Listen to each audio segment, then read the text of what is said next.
Hello, I'm Levi Sussman, and this is the second part of a series of videos I'm making on how to properly establish an edge and sharpen shechita knives, or chalefim, knives for kosher slaughter.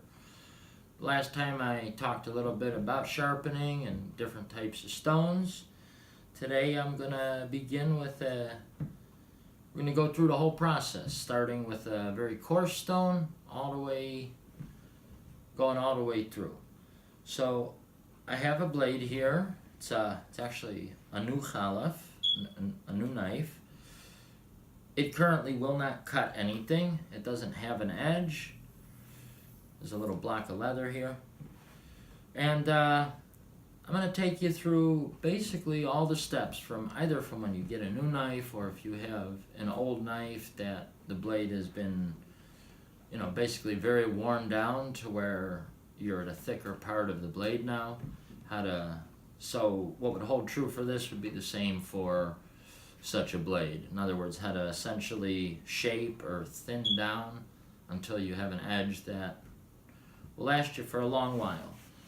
So what I have here in the water is, this is a 220 grit. It's a Japanese water stone. This particular one is made by Naniwa. I like them very much. There's an equivalent made by King, but like I said, they're affordable, they're nice to use. Now, I'm gearing what I'm showing primarily towards shochtim and the use of shechita knives. This can be applied in general or in a broad way to pretty much any knife, but practically speaking, for the shochet, most of this work is going to be done with the stone being held in my hand, because, well, when you're at work, this is how you're going to be working on your knife. So we're going to go through it in this fashion. Okay, so this stone's been soaking for about 10 minutes here. And like I said, it's a 220 grit. This blade will not cut. And, we're going to start by basically, well, I'm just going to get going and sort of explain what I'm doing as I do it.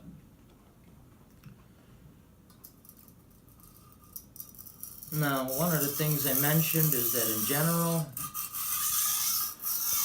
I don't pay much attention to the particulars of angle. Don't get me wrong, the angle's important, but the degree or what it is, I don't know, I couldn't tell you.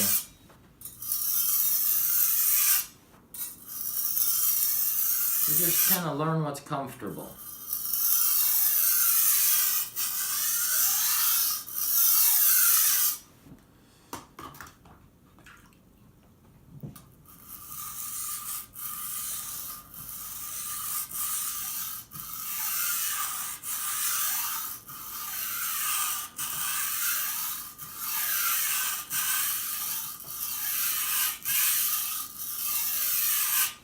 Now in a little bit here, I'll show you a close up. There'll be like a little burr on the edge of this blade. I'll explain what that is and what that tells you. Now as you're doing this, you also want to keep in mind, pay attention to the pressure you're putting, because you want to keep your edges square. You don't want to get these rounded or wind up with, essentially a smile in the middle of the blade, or lows or highs. So, what you wind up with kind of from here is going to be a big part of, how much difficulty you have in taking care of this in the future. I generally try to use the whole stone.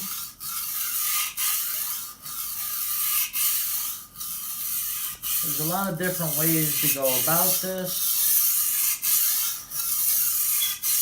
I personally like to work the whole blade back and forth across like this. And you pay attention to the pressure you're placing so that, you're using basically applying even, even pressure because these blades do flex somewhat.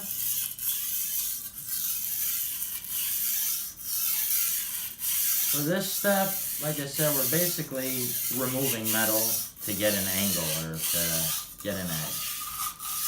So what we're doing right now is a little less precise, and I'm using a little more, actually a good deal of pressure.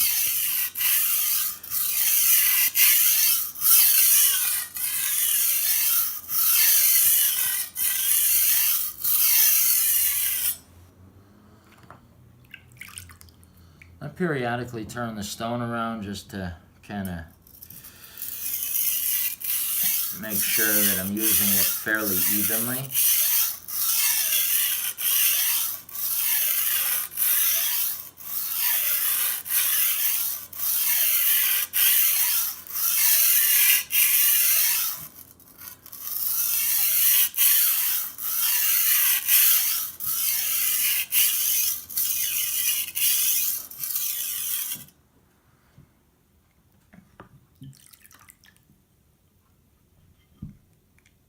This particular step is going to take a while. And for this here, I guess you could put it down for a bit. I'm just going to work like this. This is how I do it. I just keep doing it like this. You could sort of notice the angle I'm maintaining. So kind of give you a good idea.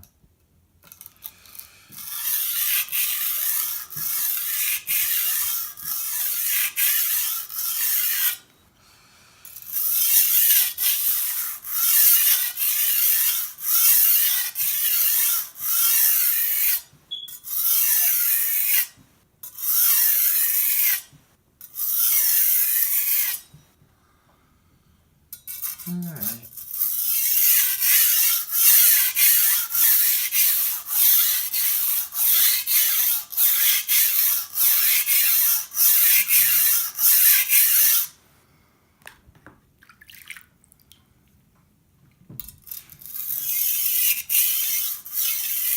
Now, if you're working with a very old knife where the edge has substantially come down, you're going to be starting at a place where the steel is very thick, and there's going to be a good amount of work to do. It's not unheard of to spend an hour doing this particular stage of the work. But if you do take the time to do this, it'll save a lot of work in time as you go.